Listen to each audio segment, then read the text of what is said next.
ஈஸியாக செய்யக்கூடிய தக்காளி சட்னி செய்வோம். எப்படி செய்யறதுன்னு பார்க்கலாம் வாங்க. எல்லாருக்கும் வணக்கம். வாழ்க வளமுடன். 2 பல்லாரி வெங்காயம் எடுத்து கட் பண்ணி வச்சுருக்கேன்.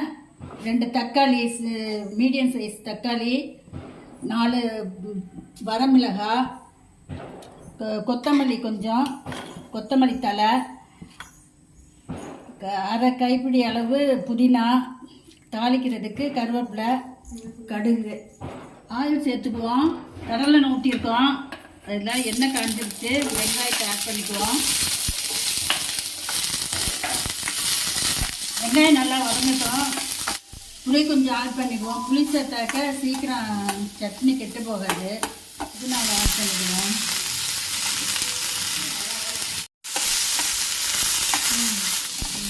புதினா கொஞ்சம் வதங்கினோடனே தக்காளி ஆட் பண்ணிக்குவோம். கல் உப்பு கொஞ்சம் சேர்த்துக்குவோம். இதுதான் சீக்கிரம் வதங்கும்.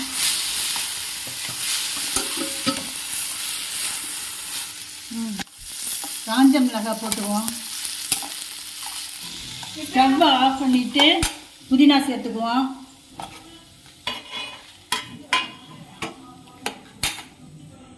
அரைச்சிட்டு அப்புறம் காமிக்கிறோம். நல்லா ஆறிடுச்சு. இப்போ அரைச்சிட்டு ஊற்றுக்குவோம். மிக்சியில் சேர்த்து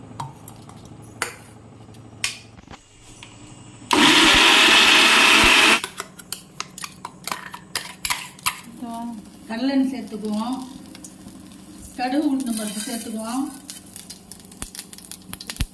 கருவேப்பிலை சேர்த்துக்குவோம்.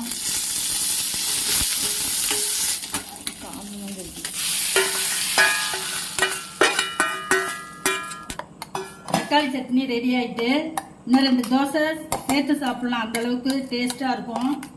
எல்லோரும் செஞ்சு சாப்பிடுங்க. வீடியோவை லைக் பண்ணுங்கள், ஷேர் பண்ணுங்கள், சப்ஸ்கிரைப் பண்ணுங்கள்.